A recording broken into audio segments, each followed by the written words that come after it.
Right, so we're going to start looking at last section for the week. Okay, this is for 4.5. We're going to split it up into 2 days. Part of it today, part of it tomorrow. And then as we said yesterday, Thursday is going to be like an online review / MCAS question. All right, so what we're going to look at, we're going to continue lines of fit. But sometimes we want to know when we put a line in, like how good of a line of fit is it? Like this one. How close is it to those points? Like is it a really close line? Is it a kind of close line? Like this one, I'd say is kind of close because some of the points aren't on it. This other line on the right doesn't look like, well, actually there's 2 points that are on it, but most of them aren't. So how far away are those other points? That's what we're going to kind of look at. And when you're looking at how far away a point is from the actual line, that's called a residual, right? Just a fancy way of saying how far is a point from the line you drew, right? And when you want to figure out how far away something is, you use subtraction, right? Like if I said to you, you're trying to save money for something, and right now you got $20, but to buy what you want, you need $50. How far away are you? Well, if you take 50 minus 20, it tells you, oh, $30 away. That's exactly what this is. Finding the difference between 2 points tells us how far away we are. Okay. What we'll do is we're going to make a table that organizes everything very, very simple for you. And we'll tell you what you need to do in the table to find a residual.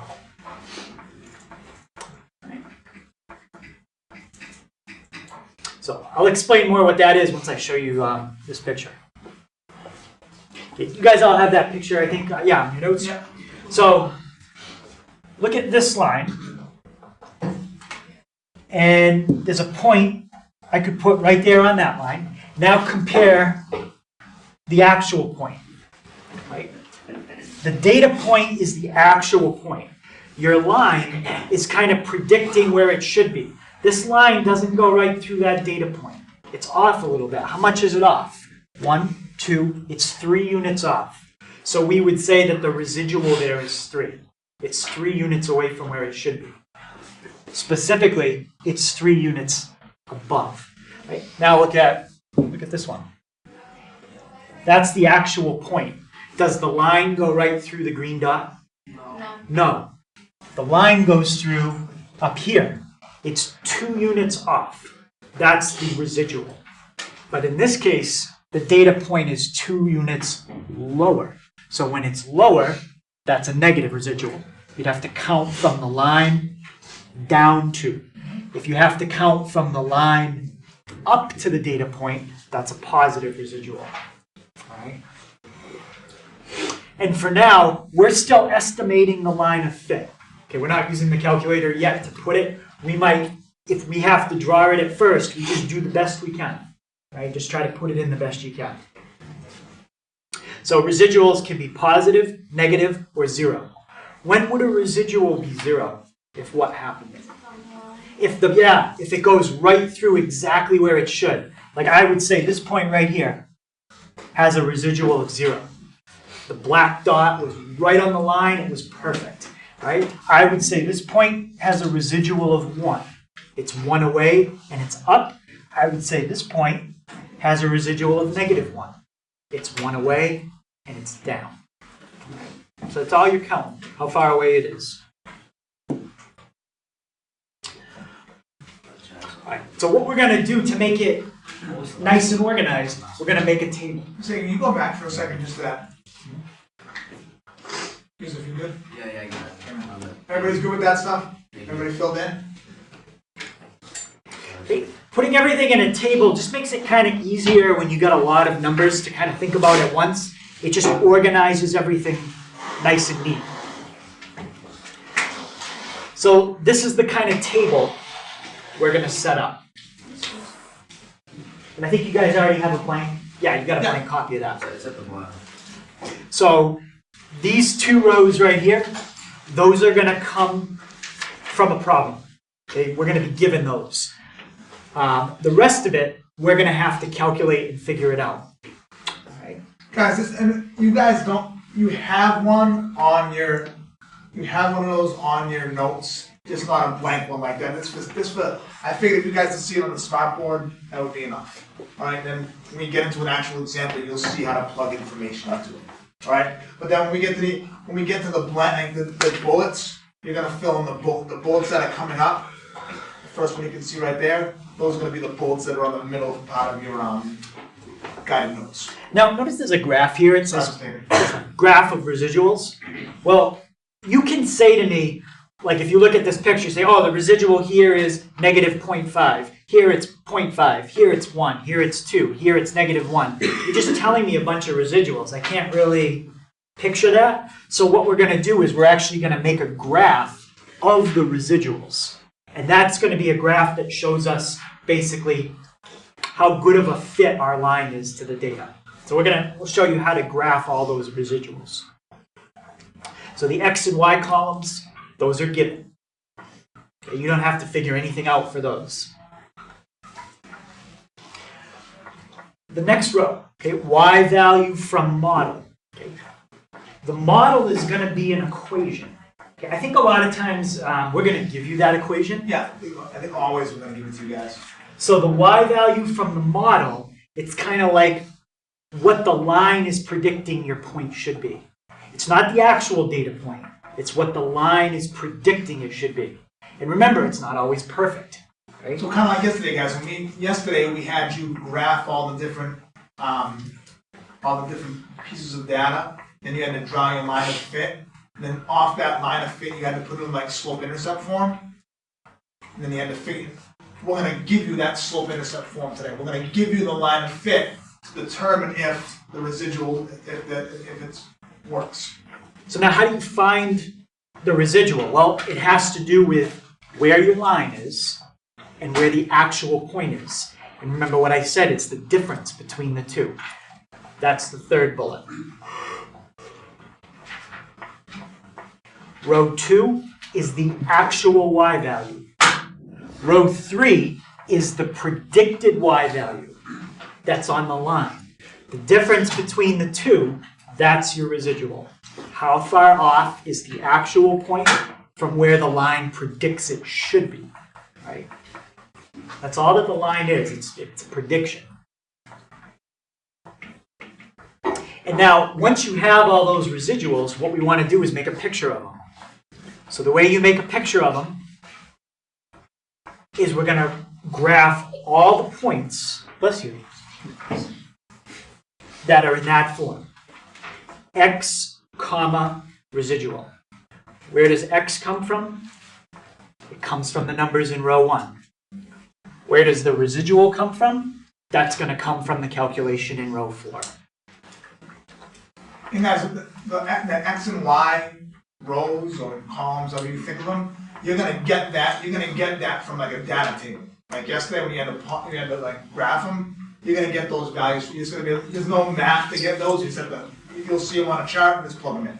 Now, if a model is a good fit, do you think you would want your residuals to be big or small? If a model is a good fit for the data, should the residuals be really big numbers or really small numbers? Yeah? It should be small. It should be small, right? The residual measures how far away the actual point is from the model. If the actual points are really far away, that's not good. That means your line is not that close to where it should be. So we're looking for residuals to be very small. Right? And I think that's the last thing I mentioned here. Yeah. If the model is a good fit, then the residuals are small. Okay? And they're evenly spaced. Like maybe you have a positive residual, a negative residual, positive, negative. They're all pretty much right in the middle. Same area. So we're looking for small residuals, and we're looking for them to be pretty evenly spaced. Maybe some positive, some negative. If every single residual is positive, then that means you'd have something like this. That wouldn't be good. Let's say you've got a graph there are your points, and you drew a line like that. Every single residual there is positive. They're all above the line. That means your line probably isn't where it should be. If you take your line and try to move it like that, now I would say, okay, you've got some points above. That'll give you some positive residuals. You've got some points below. That's going to give you some negative residuals. That's good. You should have some positive, some negative.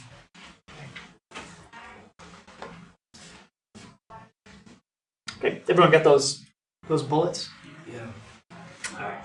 So let's look at you won't get, like, you're not gonna have to draw. I could be wrong, Mr. Hager, but they're not gonna have to draw the line of fit. They're just gonna have to, like, we're gonna give you. just find the residuals. Right here, y equals negative 2x plus 20. It's just not that's the line in slope-intercept form. It's not gonna be drawn. We're just gonna give you the equation of the line. You're not gonna have to draw it like you did yesterday. So this is one that you guys already did yesterday. Remember, I think Mr. Wright asked me, do you think the y-intercept should be 19 or should it be 20? Remember that one? I think it was at the end. No, the last one we did. It was something about, was it sales? Sales going down, like, Yeah. or something dropped. This was the equation that we pretty much came up with yesterday. Like DVD sales or something. DVD sales dropping 2 million every week or year. That's the equation you came up with yesterday. So we're not going to come up with it again. We're just going to use it today.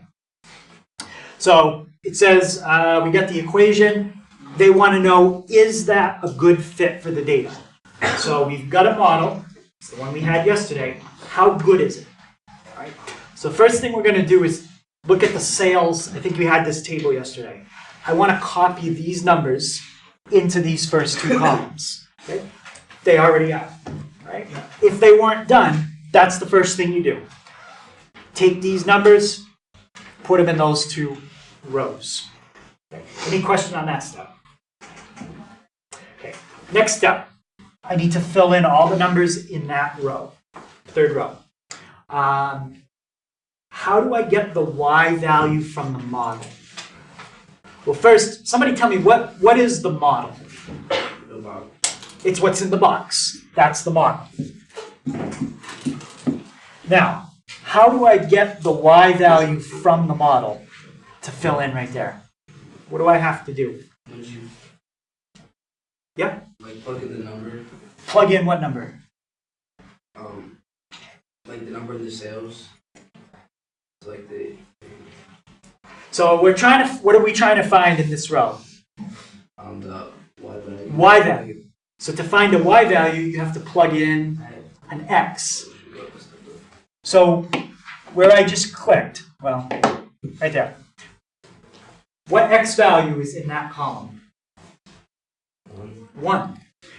So we're going to take this number, and what are we going to do with it? Plug it in. Plug it in where? The model. Yeah, plug that into the model. You're going to plug every single number 1 through 8 into the model and see what you get.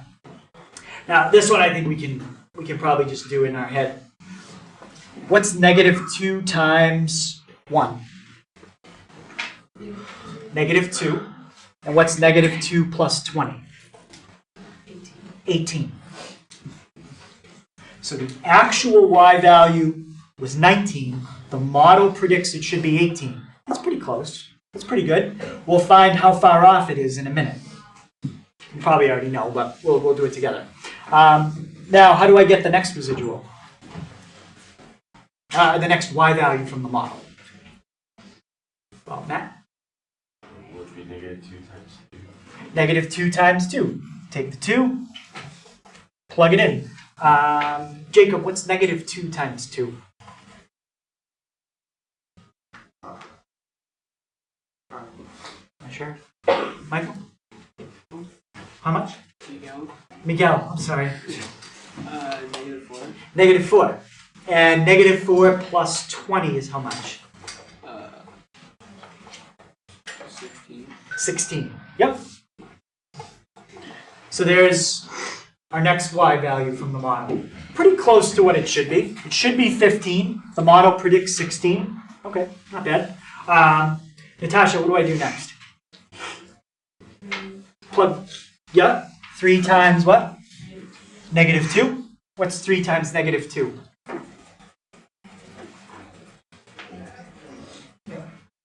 Negative 6. And then negative 6 plus 20. How about Brady? What's negative 6 plus 20? Well, 20 minus 6. 14. All right. Gigi, how about the next y value from the model? Do you see what that one's going to be? 4. 4 is going to be what we plug in. And what's negative 2 times 4? 8. Plus 20?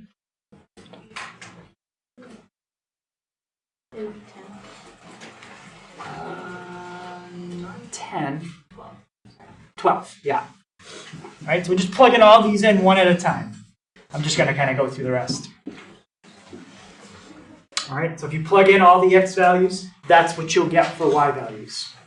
So you got to plug every single x value into your model. Now the residual. We're trying to find out how far away are these row 2 and row 3. So it says what to subtract. How do you find the residual? What minus what?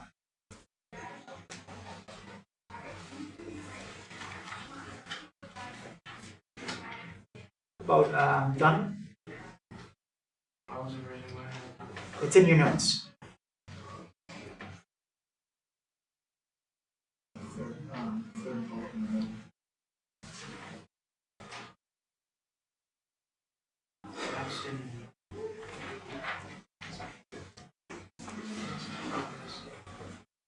The residual is found by doing 2 minus Row 2 minus yeah. Okay, so what does that mean? You subtract row 2 from row 3. All right, so let's do row 2 minus row 3. We're going to do it for each column. So Ryan, I saw you had your hand up in the first column. What's in row 2? 19. What's in row 3? 18. What's 19 minus 18? 1. There's your residual, 1. All right. Bethany, how about the next one? What's in row 2? 15. Row 3? What's 15 minus 16? 1. Close. Negative 1.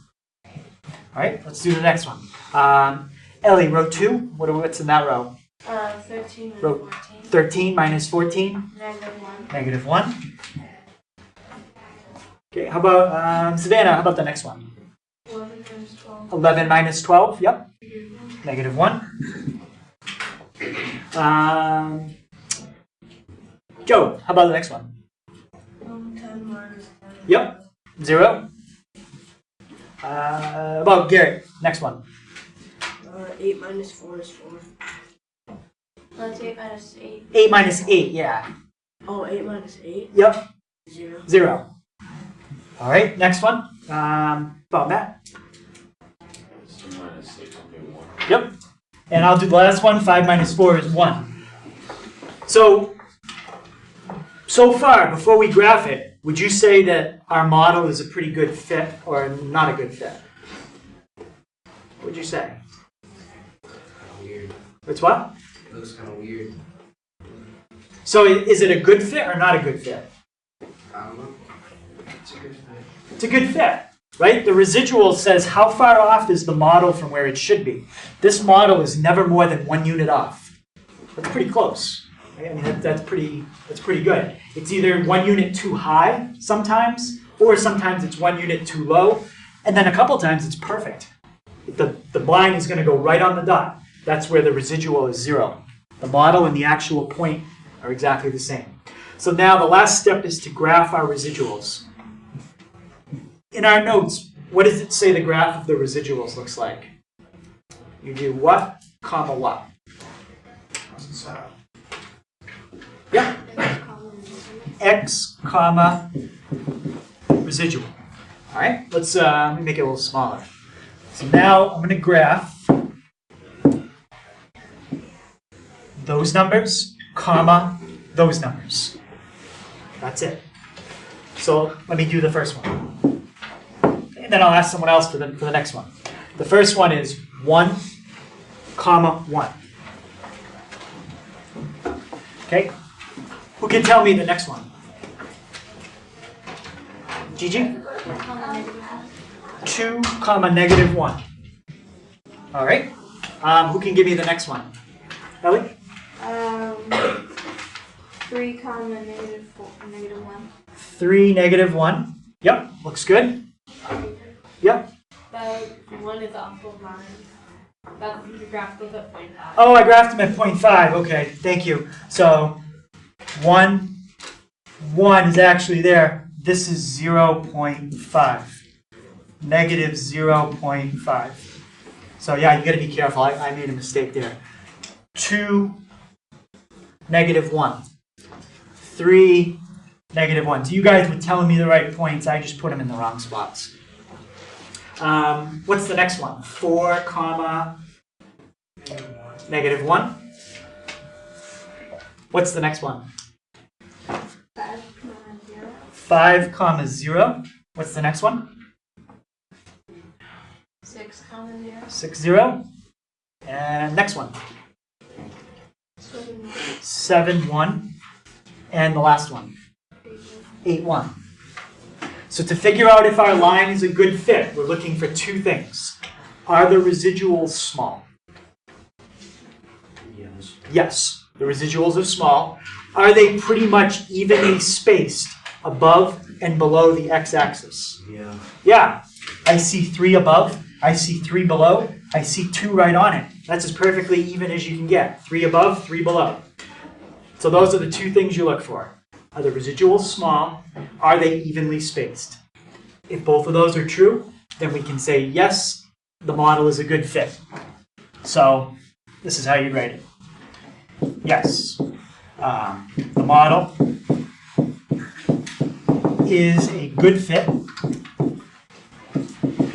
because the residuals are small. Residuals are small. And they're evenly spaced around the x-axis. We have some above, we have some below. That's perfect. And are evenly spaced over the x-axis.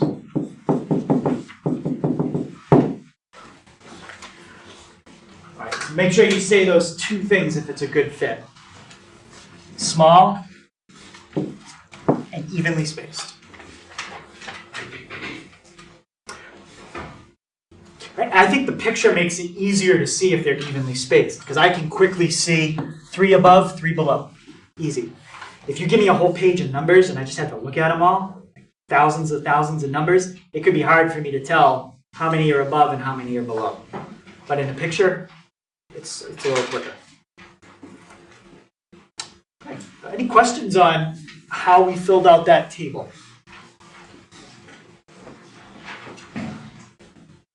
Okay, I think we got one more. We'll try of those, and then we'll look at the calculator.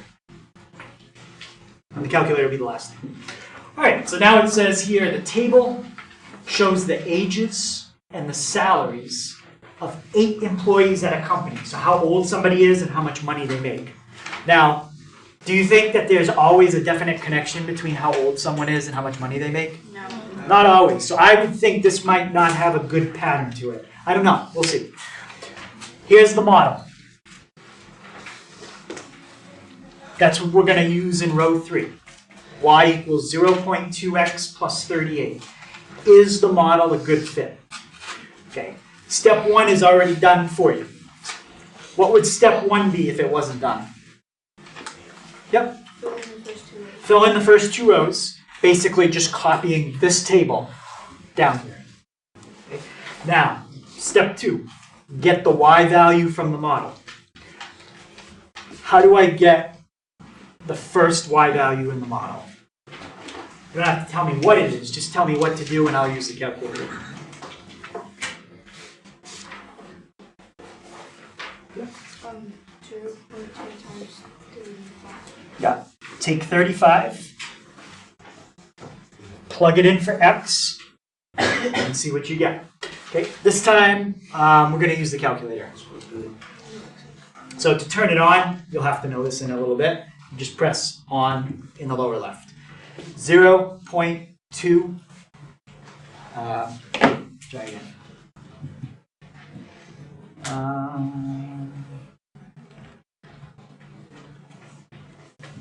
Oh, my calculator doesn't like me. Okay, I'll use this one.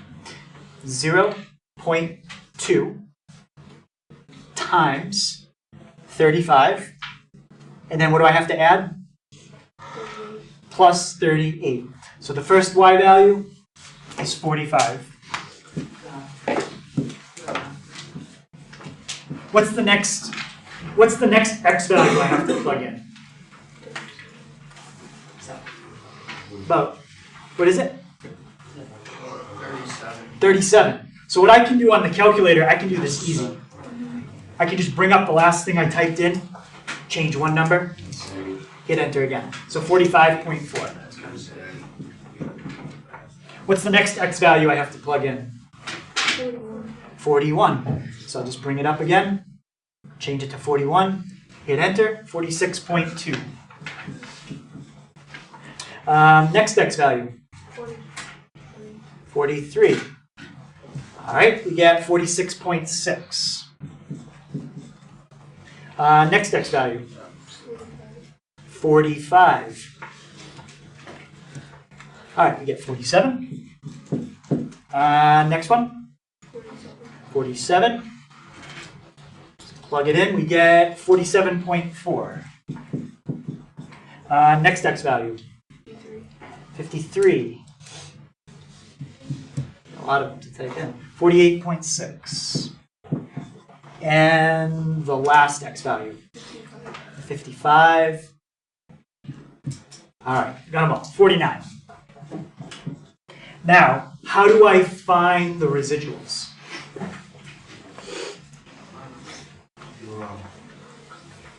The second row minus the third row. Yeah, just 42. You're just going to do, Like just directly down. yep, directly down. Everything in row 2 minus everything in row 3. Some of these I can do without a calculator. What's 42 minus 45? -3. -3. All right, next one. 44 minus 45.4. -1.4. Okay. Someone tell me the next one I have to type in. 47. Yep. -46.2. Minus 46.2, 0.8. Next one? 50 minus 46.6. 46.6. 3.4. Next one? 52 minus 46. 52 minus 47, that's -5. Next one? What's my next one? Dylan? For residual on the bottom, Yep, my next residual. do I get that off of,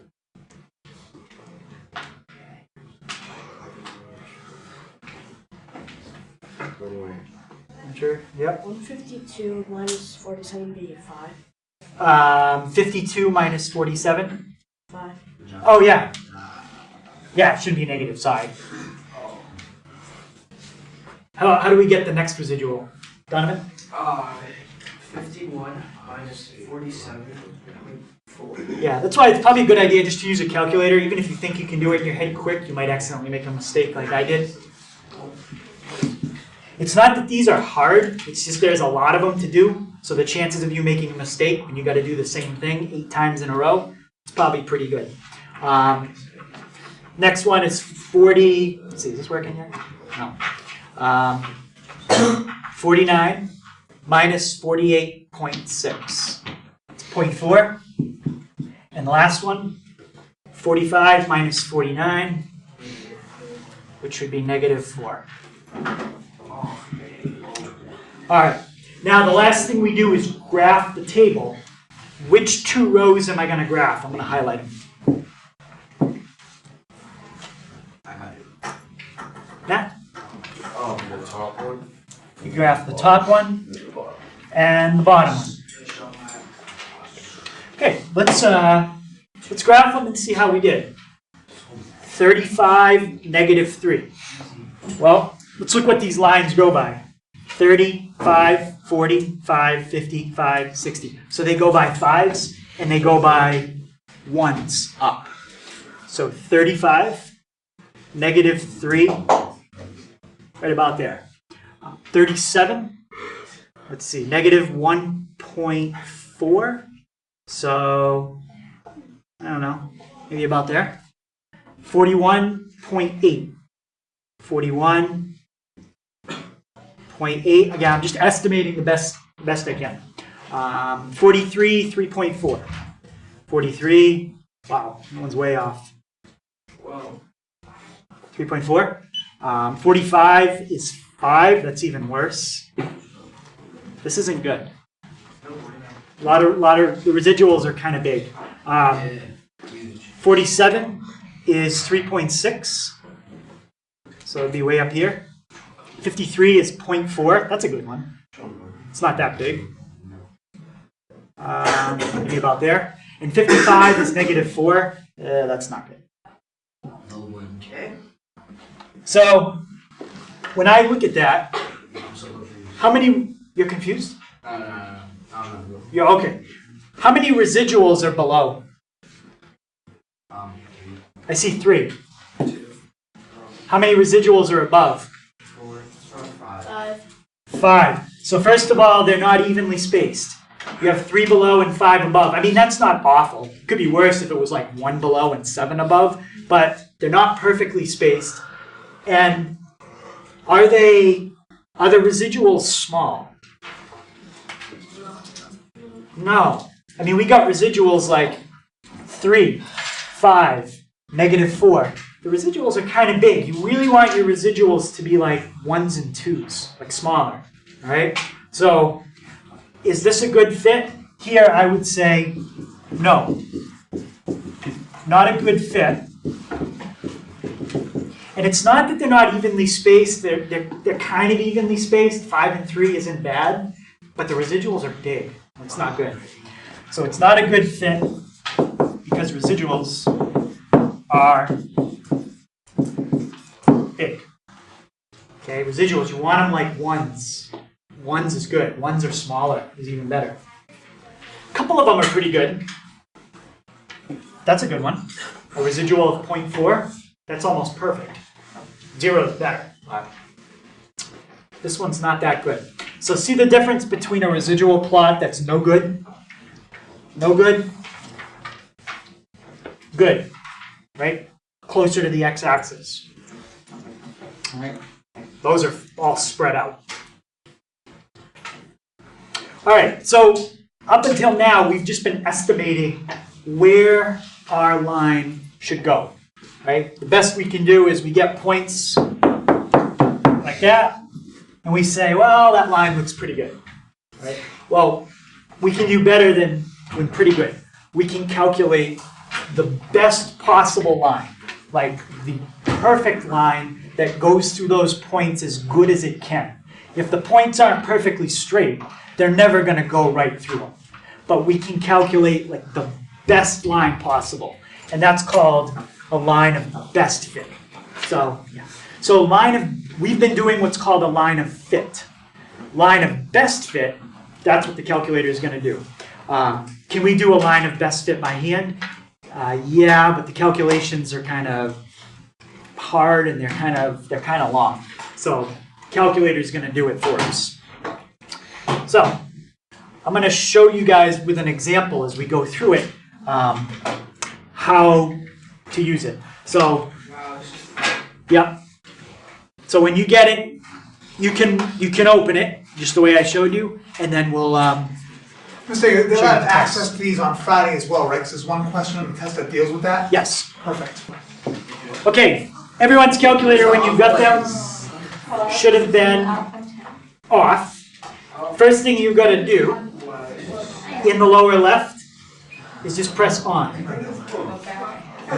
Once you press, don't hit graph, because if you hit other buttons, you're going to be at a different point and you're going to get all messed up. Well, I hit one by accident. I hit grab by accident. So hit second, and then hit off, okay, that'll turn it back off. And then if you hit on, it should come back Yeah, I'm on. good. I'm good. I'm good. You're good now? Yeah. All right. I went to go clean the screen and it was like. Okay, so everybody should be at a screen where it's blinking just like that. Everyone's at that? Blinking? All right. First thing I want you to do is press the button that says STAT. It stands for statistics. The STAT button is right where I'm pointing. So go to It's right below the button that says Wait, hit it? DEL. Yep. Oh God, look at that. Press the STAT button. Oh, I've used that calculator this before. Once you press it, you should see this on your screen. Yeah. To anybody that doesn't see that, you got it? You got it? Did you press STAT? You good? Okay. Now, first option, what's the first option on your screen? edit. Edit. So it's already on edit. If you wanted to go to something else, you could. We don't want to. Just keep it on edit and just hit enter. Edit and enter. Now you should see, L1. Jacob, you okay? yep. What is this? L3. Everybody see that L1, L2, L3? Yeah. No? Yes. STAT?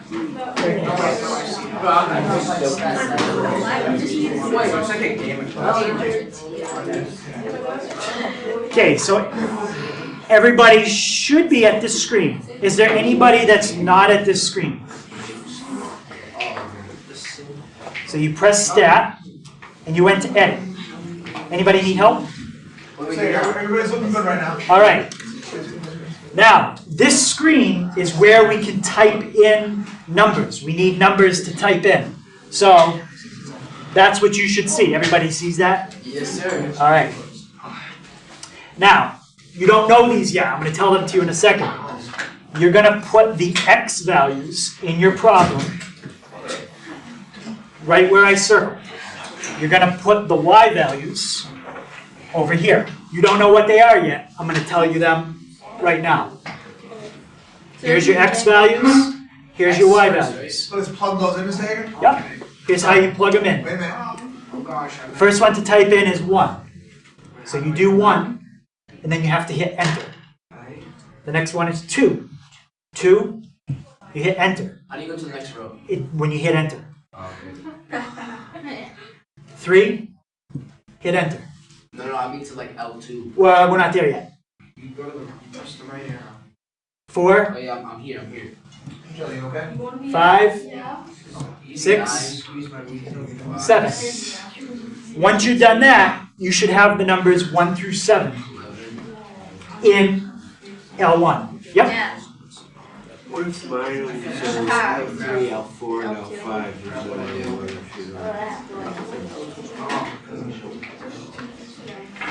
Oh, I did it, guys. I finished. So now if I finish one. So you use that. Okay, here, guys.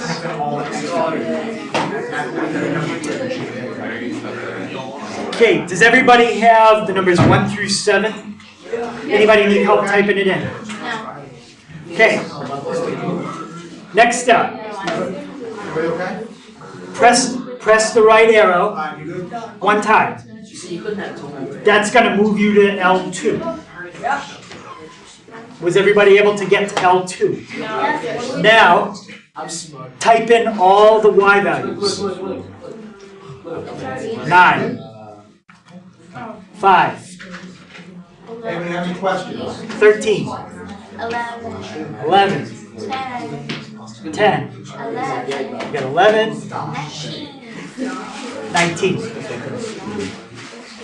Okay, once you finish typing in the Y values, it should look just like that. I know it's pretty cool. Not Yep. gonna lie. Is there anyone that didn't get that? So at this point, what we've done is we've told the calculator all the points. So the calculator is ready to find the line now because we told it all the points. All right, so let's go back to the directions. All right, so now we've typed in all the data. So Now this part, you gotta stay with me because we gotta press a few things. Let me go back here. Say, it gets intense, yeah? It gets a little intense. I think you can hear. If you guys made it this far, then you're almost done. Yes. All right. Maybe we'll go a little further. Now, press the stat button. Again, you don't have to save those numbers. They're all saved. They're automatically saved. Alright. Press stat again. Yeah. You should be back at that screen. I got it, I'm here. I'm here, Okay. Mr. Luna. Yeah? Now, everybody here? Yes. Now, we don't want to go to edit. Just watch this. Don't do this. If you went to edit, now you could type more numbers in. We don't need to type in more numbers. So press stat. Now press the right arrow, and you're going to go over to calculate. We're going to calculate something. We're going to calculate a line. Like calculating. Okay? There's all kinds of things we can calculate. I'm going to show you the one that you want. Number 4. Basically number 4. That's the option that you want. Number 4. On my calculator, it's the 4th option. It's the 4th option on yours? Everybody's okay? Mine's the 8. I swear it's the. Oh yeah, Hit something. So don't hit anything yet. Hold on, it's the 4th and the 8th. Look. The 8th one is different. Oh, it is? Yeah, it's a little different. Because it's A, Yeah, you want AX plus B. Yeah. What do we have? Wait, what? Does everybody have the 4th option highlighted? I could make one of these. All right. What do we hit now? Let's go, let's move a little faster. Well, I'm going slow just in case we don't want to lose people. So you got the 4th option highlighted. Hit enter. Once you hit enter, It gives me a little thing. yep, it should say at the top of the screen now, linreg AX plus B on the screen. Does it say that? Yes. Hit enter one more time. So we're on Linreg. Yep. Hit enter. Now mine looks a little different. I just have to hit enter. You should have something like that on the screen. That's the exact same thing I have. Everybody's okay? Question. How many people got 1.392 for A? Raise your hand if you got 1.392. Raise your hand if you got 5.57 for B. All right. How did you know? Let's write the final answer. We're done with the calculator. We did it. No way. Can we put it on a graph? We don't have to graph it. I could show you how, but you don't have to. Now, I know we normally use MX plus B. This calculator says AX plus B. A still the slope. A is still the slope. What number is the calculator telling me to fill in for the slope? It tells me right on the screen. Yep. Would it be 1. You got 1.39? 1.39 plus. Wait, can we put X? Yep. Put the X. What's it telling me to fill in for the y-intercept? 5.57. 5.57. That's the best possible line you can get that goes right through those points. I'm going to show you that line. You don't have to do this part. I just want to show you the line and how good it is. What do you mean graphing it? You don't have to graph it. No, Hager, if they want to. it's kind of a lot of steps to follow. So yeah, this step, it's too many. It's a lot of steps because I'm just going to go quick. But that's it. That's the answer. You guys, if you did it, that's all you need to know how to do. Okay? Now, let me show you how good of a fit that is. Again, just watch this part. If you really want to do it, I can show you sometime how to do it. It's kind of a few steps.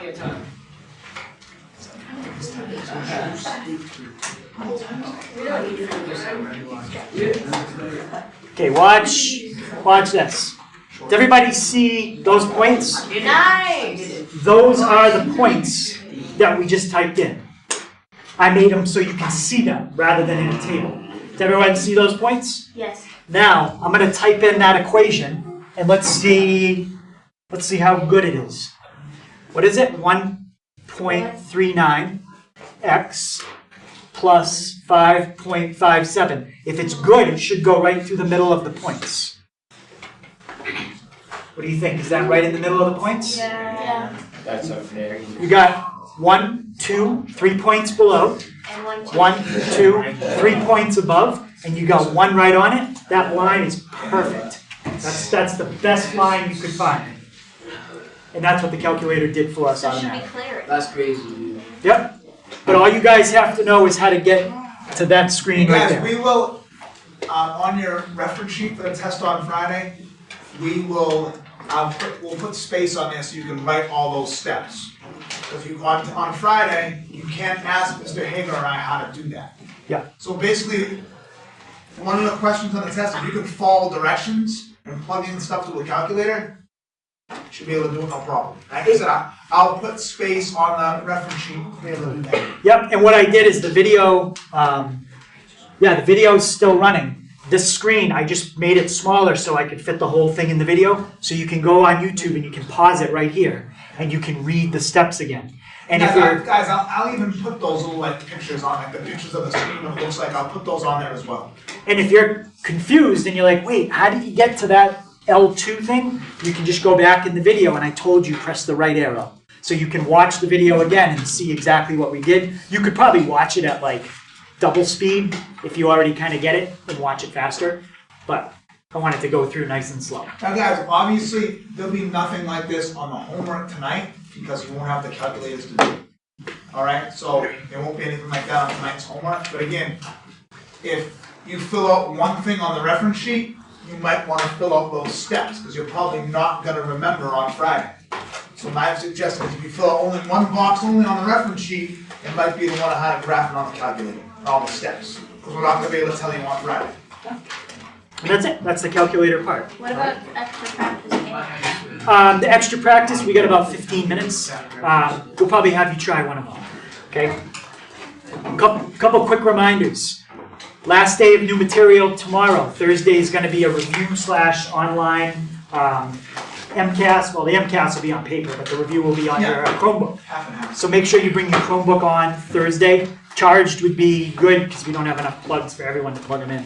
And then our first test for Q3 is on Friday. And guys, so make sure, again, 1, 2, the fourth bullet, go on between tonight and tomorrow night, try to go on the Google Classroom, alright, because to sign up for, you have to create an account for the, like Mr. Hager said at the beginning of the year, we don't use the book, but the stuff that we want to do online is from the book, alright? You're not going to need an actual copy of the book, we're going to use the online version, alright? But you have to sign up for the, online program. So between tonight, or sometime today or tomorrow, by the time you come to class on Friday, you need to create an account. And there's a code you need, and I think Mr. Wright put it on Google The Classroom. code is on Google Classroom. So you'll go on, I have the website on there, www.bigideasmath. It's a link, just click on it, it'll take you to the home page. On the home page, where you log in the bottom left corner, it'll say new to Big Ideas. You guys have never used it before, so you want to click on new to Big Ideas. And all this stuff is written on Google Classroom as well. And then it'll send you through to set up your username and password. My suggestion would be use the same username and password that you use for your Monty Tech email.